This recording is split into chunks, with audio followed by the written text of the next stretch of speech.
자, 서청원, 김무성, 양강 구도라는 거 이미 익히 다 알고 계실 것 같은데 오늘 다소 좀 밀리지 않는가 하는 얘기가 있는 서청원 후보가 승부수를 던졌습니다. 과연 그 승부수가 먹힐지 모르겠는데요.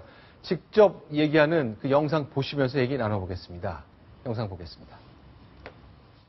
2017년도 대통령 후보를 포기한다고 분명히 오늘 이 자리에서 선언해 주시면 서청원이도 중대한 당을 위해서 결정을 하겠다는 것을 말씀을 드립니다. 어떤가요? 근데 상대는 대선 출마 않겠다고 구체적으로 포기해주면 난 무언가를 얘기하겠다 그러니까 중대 결심이 뭔지가 중요한데요. 그렇죠. 중대 결심은 사실 사퇴하는 것밖에 없습니다. 그렇죠. 지금 서청원 후보 입장에서 저렇게 얘기하는 거를 사실은 판세와도 연결시켜서 볼 필요가 있습니다. 네. 지금 전당대회 판세가 아무래도 김무성 의원 측이 여론조사, 일반 여론조사 이런 데서 조금 더 앞서는 거로 나오고 있기 때문에 네. 서청원 후보는 아무래도 7선이고 김무성 의원은 5선인데 비해서 경륜이나 또 당내 네. 입지나 이런 것도 많이 큰 상태인데 만에 하나 패배할 경우에 네. 여러 가지 후폭풍이 있을 수 있고 또 그 네. 청와대 당에 대한 장악력 이런 것들 네. 문제가 생길 수 있기 때문에 그렇죠. 서청원 대표로서는 큰 결단을 할 수도 있는 그런 시점이다.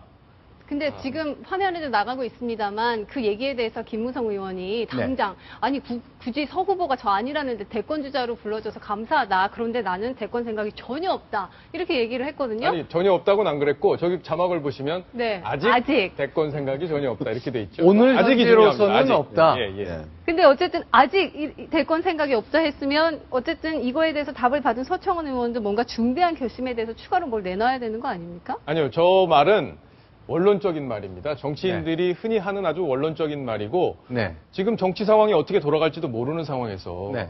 김무성 의원은 사실 여권에서는 상당히 유력한 대권 주자 중에 한 명입니다. 그렇죠. 근데 지금 대권을 도전하지 않겠다. 이거를 지금 얘기하라는 건 사실 조금 김무성 의원 입장에서는 조금 황당한 얘기일 수 있습니다. 네. 서청원 의원이 왜 김무성 의원에게 대선 출마하지 않겠다 선언하라. 그 이유는 이해가 되시나요? 당신은 어차피 당 대표 돼도 다음 대통령 되기 위해서 당을 위해서가 아니라 자기 사익을 추구할 테니 그 얘기. 대통령하고 싸울 거다 이거죠. 그렇죠. 그러니까 대통령의 어떤 레임덕이 왔을 때 대통령을 끈질기게 물고 늘어지면 네. 본인도 대통령과 동급이 되면서 대선 주자로 뜰 수 있기 때문에 네. 그런 사람이 당대표가 돼서는 안 된다는 게 서청원 대표의 생각입니다. 그래서 대권 포기하면은 나도 포기할 수 있다. 이런 지금 메시지를 던진 것이죠. 자, 그러니까 결국 나야말로 박근혜 대통령의 성공을 위하는 사람이다라는 말을 하고 싶은 것 같은데 어제 이렇게 새누리당 당권에 도전하는 분들이 TV 토론을 했거든요. 그분들한테 질문을 던졌습니다. 자, 여러분들은 친박이십니까? Yes, No로 답해 주십시오 했더니 이렇게 답을 했습니다. 자, 새누리당과 친박 진영 오랫동안 취재했던 박정호 차장께서 평가를 해 주십시오. 얼마나 진심을 담아 얘기했는 건지. 그러니까 어떤가? 친박이라는 개념이 뭔지를 갖고 일단은 봐야 될 것 같습니다. 네. 일단은 대통령과 함께 했던, 네. 대통령을 도왔던, 앞으로도 대통령을 도울 네. 이 세 가지 전제가 맞는 사람이 친박이라고 전제하에 평가를 네. 해본다면 네. 김무성 의원은 대통령을 만든 1등 공신입니다. 그렇죠. 예, 친박의 좌장이었고 네. 다만 지금은 비주류 쪽으로 분류가 되고 있습니다. 최경환 또 윤상현 이런 네. 친박 핵심들하고는 네. 좀 거리가 있는 그리고 비주류 쪽에서 영향력을 갖고 있는 후보고요. 그래서 네. 친박이라고 볼 수도 있고 아니라고 볼 수도 있고 좀 애매합니다. 그럼 박정훈 차장이라면 삼각형이 좀 맞는 겁니까? 예, 저는 삼각형으로 봐야 될 것 같습니다. 근데 나는 친박입니다 하고 동그라미 좀 좋네요. 예. 뭐 서청원 의원은 뭐 당연히 의심의 여지가 친박이고요. 없어 보이고요. 예. 이인재 후보는 이인재 의원은 대통령이 되는데 기여를 했습니다. 왜냐하면 네. 선진당과 합당을 하면서 네. 그 충청권의 보수표가 박근혜 대통령을 지지하게 만들었기 때문에 기여한 부분이 있지만 네. 저분도 아직은 대권을 꿈꾸고 있는 분이기 때문에 네. 만약에 최고위원이 되거나 당 대표가 된다면 대통령과 각을 세울 가능성이 또 있습니다. 아하. 그리고 친박 그 무리, 친박 네. 집단과는 또 그렇게 소통이 되고 있지 않은 그런 네. 후보로 볼 수 있고요. 근데 제일 놀라운 건 이분인데요. 이분은 어떻습니까? 홍문정 전 사무총장인데요. 저분은 사무총장을 지낸 분이죠. 그렇죠. 그리고 청와대하고 모든 걸 조율을 하고 또 네. 김기춘 비서실장과 아마 가장 많은 통화를 한 분이 홍문종 전 사무총장이 아닐까 싶은데요. 본인이 네. 친박이라고 하지 않은 이유는 뭐냐면 제가 네. 들어보니까 네. 그 당의 모든 사람이 하나가 돼야 된다. 친박이다 비박이다 이런 걸 갈아서는 안 된다. 그런 취지로 나는 친박이 아니다 이렇게 발언을 한 것으로 이렇게 지금 분석이 됩니다. 네.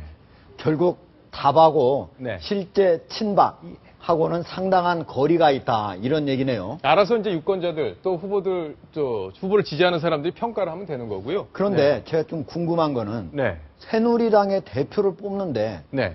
예를 들면은 친국민 네. 아니면 친새누리 네. 이런 거가 어떤 화두가 되지 않고 왜 친박이 화두가 되는 겁니까?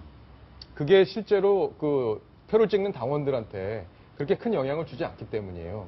그러니까 대통령을 도울 사람이냐, 대통령을 돕지 않을 사람이냐로 구분을 하는 당원들의 마인드가 있기 때문에 그 마인드에 어필을 하기 위한 전략으로서 친박을 거론하는 거고, 기다 아니다 이렇게 분류를 하는 겁니다.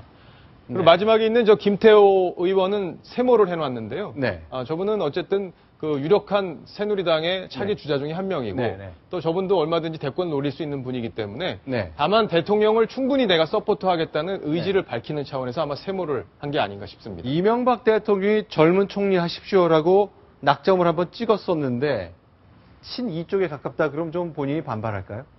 그럴 수 있습니다. 그리고 네. 지금 당내에서는 굉장히 좋은 평가를 받고 있고요. 네. 앞으로 성장 가능성이 굉장히 많은 정치인으로 평가받고 있습니다. 네, 알겠습니다. 자, 그러면요. 공천 얘기 짧게 한 가지만 더 해보겠습니다. 충남 지역 공천인데 그렇게 친한 걸로 알려졌던 윤상현, 김태흠 두 의원이 사이가 좀 틀어졌나요? 예, 소리를 지르고 막 그 공심위 과정에서 논란이 불거졌다가 김태흠 의원이 공심위원을 사퇴하는 일까지 벌어졌는데요. 네. 바로 서산 태안에 공천하는 문제를 놓고 두 사람이 격돌을 했습니다. 사실 두 사람은 친박의 핵심으로 둘 다 분류가 됩니다. 그리고 62년생 동갑내기입니다. 네. 그리고 윤상현 의원이 원내 수석 부대표를 지낼 때 김태흠 의원이 원내 대변인을 맡아서 아주 윤상현 의원을 충분히 서포트를 했던 이런 관계입니다. 두 분은 아주 친분이 두터운 사이인데 이 서산 태안 문제로 공천에서 아주 갈등을 크게 빚었습니다. 네. 자, 그러면 일단 결론부터 얘기해보죠. 네, A 후보였다가 B 후보로 바뀌었죠. 바뀌었습니다. 네. 어제 한상률 전 국세청장을 후보로 낙점을 했는데 원래 이분이었는데 지금 김재식 후보로 바뀌었습니다. 하루 만에 바뀐 거예요. 바뀌었습니다. 어떻게 바뀌었냐면 네. 지금 새누리당은 대표 체제가 아니라 비상대책위 체제 아닙니까? 네네. 비대위에 이 공천안을 올렸습니다. 한상률 후보로. 네. 한상률 후보가 여론조사에서 1등을 차지했습니다. 네. 그랬는데 비대위에서 이거를 비토를 했습니다. 그래서 네. 다시 한번 논의를 해달라. 그래서 공심위에서 오늘 다시 논의를 했고 네. 그 결과 김재식 변호사가 공천을 받았습니다. 자, 지금 보이는 것 한상률 전 국세청장의 모습인데요. 이분이 굉장히 정치적으로 민감한 시점에 민감한 위치에 있었던 사람입니다. 자, 이유가 있죠. 김태흠 의원이 공천을 주면 안 된다 이렇게 주장을 했던 이유는 두 가지입니다. 첫 번째는 이 한상률 전 청장이 그림 로비에 연루가 됐다가 무죄를 받긴 했지만 네. 2년간 미국에 나가 있었고 네. 그 뒤에 여러 가지 구설에 올라 있었고 또 더군다나 태광 실업에 대한 세무조사를 실시를 해서 네. 결국에 이게 노무현 대통령의 어떤 서거로 연결이 되는 그래서 야당에서 상당히 거부하는 네. 논란이 되는 그런 후보였기 때문에 네. 후보가 돼서는 안 된다 이렇게 주장을 했고요. 더 중요한 것은 서산과 태안이 인구 비율을 봐야 됩니다.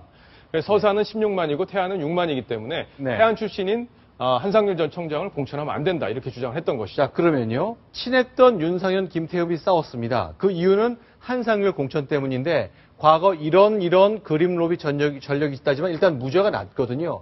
근데 여기 이명박 전 대통령이 등장합니다. 이건 왜 그런 거예요? 이명박 전 대통령이 최근에 윤상현 사무총장을 만났습니다. 네. 그래서 이제 임태희 전 실장에 대한 공천 문제를 논의를 했는데 네. 여권 일각에서는 이런 얘기가 나옵니다. 네. MB가 한상률 전 청장의 공천을 윤상현 사무총장에게 부탁한 것 아니냐. 아, 이런- 왜 그렇죠?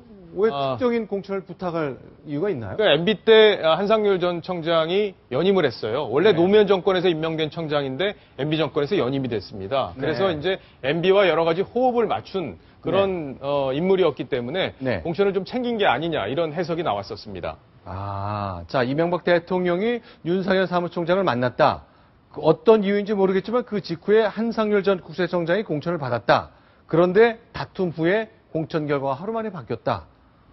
아, 그거죠. 예, 맞습니다. 알겠습니다. 자, 역시 공천 문제 참 어렵네요.